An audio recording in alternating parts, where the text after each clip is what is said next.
600 ಕೋಟಿ ಮುಸ್ಲಿಂ ಅಭಿವೃದ್ಧಿಗೋಸ್ಕರ ತೆಗೆದಿಟ್ಟಿದ್ದು ಇದೇ ಭಾಗ ಇದು. ಇನ್ನು ಹಿಜಾಬ್ ಕೂಡ ಇದರದ್ದೇ ಒಂದು ಪಾರ್ಟು ಅಂತ ಹೇಳ್ತೀನಿ. ಕಾಂಗ್ರೆಸ್ನವರೇ, ನಿಮಗೆ ಮಾನ ಮರ್ಯಾದೆ ಏನಾದರೂ ಇದೆಯಾ? ಯೂನಿಫಾರ್ಮ್ ಸಮವಸ್ತ್ರ ಅಂತಂದ್ರೆ ಸಮಾನತೆ, ಏಕತೆ. ಇಲ್ಲಿ ಭೇದ ಭಾವ ಇಲ್ಲ, ಇಲ್ಲಿ ಮೇಲು ಕೀಳು ಇಲ್ಲ, ಹಿಂದೂ ಮುಸ್ಲಿಂ ಕ್ರಿಶ್ಚಿಯನ್ ಇಲ್ಲ, ಯಾವುದೇ ಜಾತಿ ಬರೋದಿಲ್ಲ, ಉಚ್ಚ ನೀಚ ಇಲ್ಲ ಅಂತನ್ನುವಂಥದ್ದು. ಅದಕ್ಕೆ ಯೂನಿಫಾರ್ಮ್ ಅಂತನ್ನುವಂಥದ್ದು ಶಬ್ದ ನಿಮಗೆ ಅರ್ಥ ಆಗ್ತಾ ಇಲ್ವಾ? ಸಮಾನತೆ ಅನ್ನುವಂಥದ್ದು ಗೊತ್ತಾಗ್ತಾ ಇಲ್ವಾ? ನೀವು ವಿಷ ಬೀಜ ಬಿತ್ತಾ ಇದ್ದೀರಿ.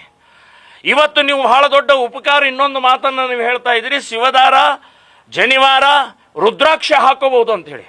ನೀವ್ಯಾರು ಹೇಳೋದು? ಸಾವಿರಾರು ವರ್ಷದಿಂದ ಶಾಸ್ತ್ರಬದ್ಧವಾದಂಥ ಸಂಪ್ರದಾಯ ಇದೆ. ಮತ್ತು ಈ ಶಿವದಾರ, ಜನಿವಾರ ನಿಮಗೆ ಯಾವ ದಾರ ಅಲ್ಲ, ಇದೊಂದು ಶಾಸ್ತ್ರ ಇದೆ, ಇದೊಂದು ಧಾರ್ಮಿಕ ವಿಧಿ ವಿಧಾನದ ಪ್ರಕಾರ ಆಗತ್ತೆ. ಹೊರಗಡೆ ಕಾಣೋದಿಲ್ಲ. ಹೊರಗಡೆ ಕಾಣೋದು ಹಿಜಾಬ್ ಕಾಣಿಸುತ್ತೆ. ಹಿಜಾಬ್ನ ಮೂಲಕ ಇವಳು ಮುಸ್ಲಿಂ ಅಂತ ಗೊತ್ತಾಗತ್ತೆ. ಭೇದವನ್ನ, ವಿಷವನ್ನ ಇವತ್ತು ನೀವು ಇದನ್ನು ನಿರ್ಮಾಣ ಮಾಡಿದರೆ ಗಲಭೆ ಕಾರಣ ಆಗತ್ತೆ. ನಾನು ಹೇಳೋದು, ನಾವು ಶ್ರೀರಾಮ್ ಸೇನೆ ಸಂಘಟನೆಯಿಂದ ಇದನ್ನು ಖಂಡಿಸ್ತಾ ಇದ್ದೀವಿ, ವಿರೋಧಿಸ್ತಾ ಇದ್ದೀವಿ. ಅಷ್ಟೇ ಅಲ್ಲ, ಜೂನ್ 1ನೇ ತಾರೀಕು ಎಲ್ಲ ಶಾಲಾ ಕಾಲೇಜುಗಳ ಪ್ರಾರಂಭ ಆಗುವಂಥ ದಿನ ನಾವು ಕೇಸರಿ ಶಾಲನ್ನು ಹಂಚುವಂಥ ನಿರ್ಧಾರವನ್ನು ಮಾಡಿದ್ದೀವಿ ನಾವು.